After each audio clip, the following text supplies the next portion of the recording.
Hello friends, आप सभी का स्वागत करता हूं आज के सेशन में गाइज। और आज का जो हमारा सेशन है गाइज बहुत इम्पोर्टेंट है। आज मैं एक इन्फॉर्मेशन लेकर आया हूं आप लोग के बीच में गाइज। और ये जो इन्फॉर्मेशन है गाइज, काफ़ी बच्चों को दिक्कत हो रही थी। झारखंड पुलिस के जो ऑनलाइन जो फॉर्म भरे जा रहे हैं गाइज, उसको लेकर काफ़ी दिक्कत हो रही है। बात ये है कि गाइज ऑनलाइन फॉर्म तो भरना इजी है, लेकिन जो बच्चे रिजर्वेशन से फाइट करना चाह रहे हैं उन बच्चों को काफ़ी दिक्कत हो रही है गाइज।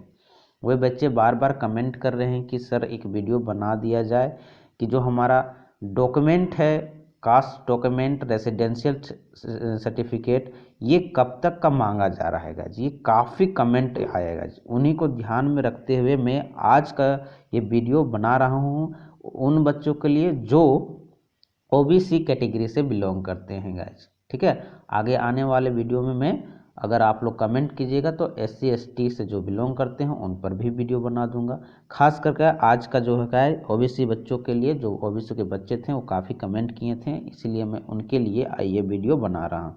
आई होप ये वीडियो आप लोग को बहुत हेल्पफुल करेगी गाइज। तो अंत तक देखिए कि ओबीसी जो बच्चे हैं जो बिलोंग करते हैं ओबीसी से, है ना, ओबीसी बैकवर्ड क्लास से, तो उन बच्चों का जो डॉक्यूमेंट है, जातीय, आवासीय यानी कि कास्ट सर्टिफिकेट और रेसिडेंशियल सर्टिफिकेट, वो कब तक का मांगा गया है गाइज, वो आज के इस वीडियो में पूरा जानकारी लेते हैं गाइज।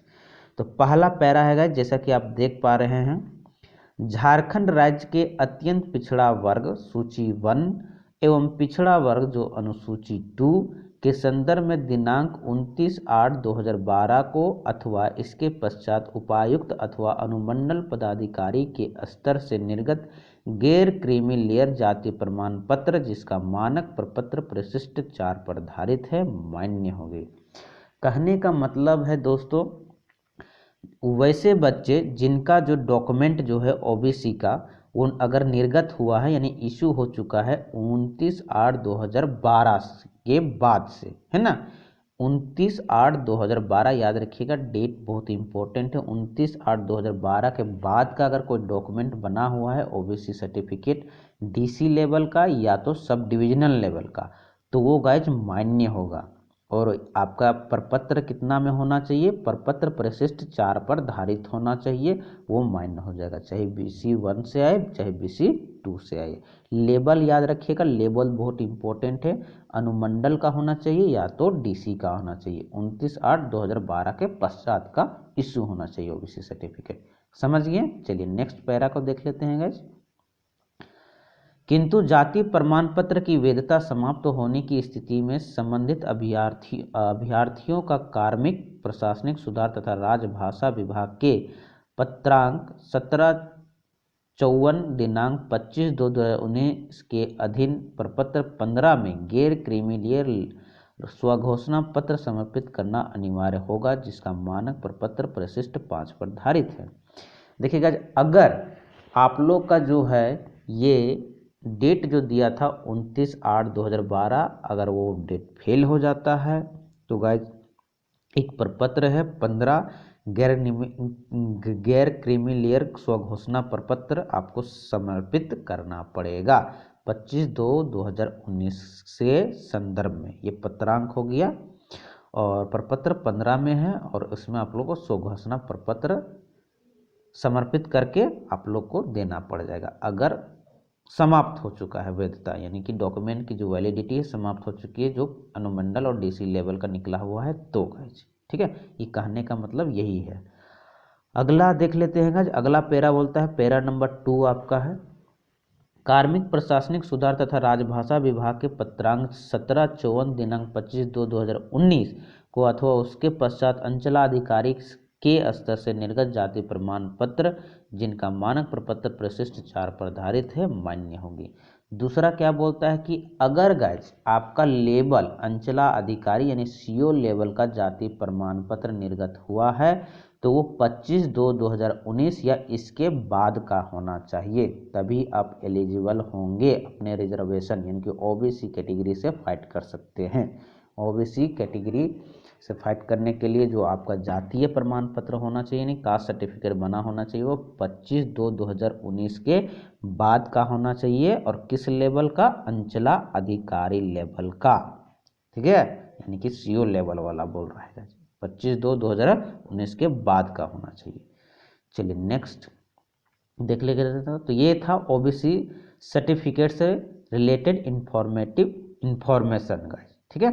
अब चलते हैं गाइज नेक्स्ट, जो हमारे EBC बच्चे यानी कि इकोनॉमिकल बैकवर्ड क्लास के जो कैंडिडेट है उनके लिए क्या क्राइटेरिया है, इस चीज़ को देख लेते हैं गाइज।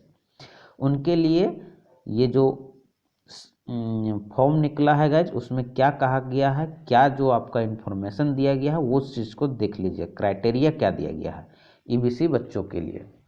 देखिए, आर्थिक रूप से कमजोर नागरिकों के वर्ग के अध्ययन आरक्षण का लाभ सक्षम प्राधिकारी द्वारा जारी आय एवं संपत्ति प्रमाण पत्र प्रस्तुत कर प्राप्त किया जा सकेगा। आर्थिक रूप से कमजोर नागरिकों के वर्ग के सदस्य के रूप में अभ्यर्थी के दावे के प्रमाण स्वरूप विविध प्रपत्र परिशिष्ट सेवन उपायुक्त अनुमंडल अंचलाधिकारी द्वारा निर्गत आय एवं संपत्ति प्रमाण पत्र मान्य होगा।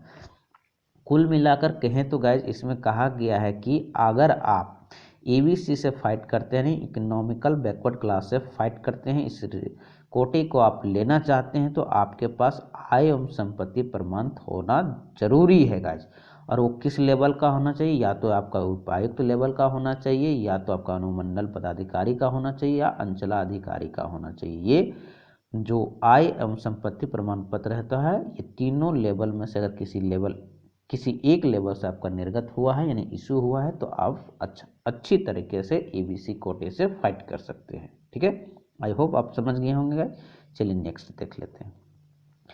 अब नॉट एक्सेप्टेबल डॉक्यूमेंट, अब देख लेते हैं कि कौन कौन से डॉक्यूमेंट जो है एक्सेप्ट नहीं होंगे आप लोग के, ठीक है।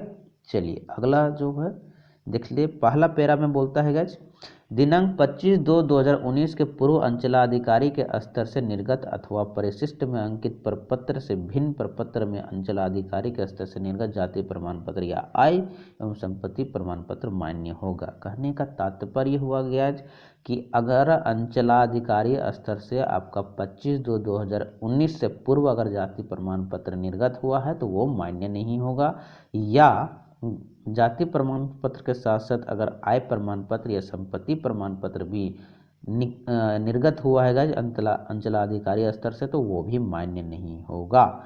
या गाइज अगर जो प्रपत्र कहा गया है उससे भिन्न प्रपत्र में आप किसी जाति प्रमाण पत्र या आय प्रमाण पत्र निर्गत करवाए हैं तो वो भी मान्य नहीं होगा।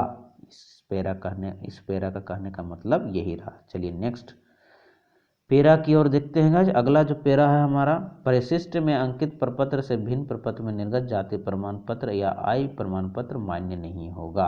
ये तो समझ चुके हैं गाइज। एक लास्ट पैरा है हमारा, मुख्य परीक्षा के उपरांत अल्प सूचीबद्ध अभ्यर्थियों के प्रमाण पत्र के जांच कार्यक्रम के समय आवेदन पत्र में किए गए दावे के समर्थन में अभ्यर्थियों द्वारा वैध जाति प्रमाण पत्र या आय एवं संपत्ति प्रमाण पत्र समर्पित किया जाना अनिवार्य होगा। अगर आपका सब चीज़ गाइज मेन एग्जाम हो जाने के बाद आपकी स्क्रूटनी होती है, मेरिट लिस्ट बन जाता है, तो उसमें आपका डॉक्यूमेंट वेरिफिकेशन होगा। तो गाइज आप लोग जो दावा किए हैं, जो जातीय आवासीय का यानी जो लोकल रेसिडेंस या कास्ट सर्टिफिकेट का जो आप लोग दावा किए हैं, वही जातीय आवासीय आप लोग को प्रस्तुत करना होगा, अन्यथा आप लोग को अयोग्य घोषित कर दिया जाएगा गाइज। ये कहने का मतलब था, ठीक है। तो आई होप ये वीडियो आप लोग को इंफॉर्मेटिव लगा होगा गाइज। वीडियो कैसा लगा कमेंट बॉक्स के माध्यम से फीडबैक जरूर दे दीजिएगा गाइज, और अच्छा लगा होगा तो जरूर दोस्तों के बीच में शेयर कर दीजिएगा ताकि उनको भी हेल्प हो सके गाइज, ठीक है। क्योंकि काफ़ी बच्चों का ये कन्फ्यूजन था, जो आज की वीडियो में कन्फ्यूजन दूर हो चुकी होगी गाइज, मैं पूरी उम्मीद करता हूँ। तो आई होप गाइज फिर मिलते हैं नेक्स्ट वीडियो में, तब तक ले इजाज़त दीजिए। जय हिंद जय भारत दोस्तों।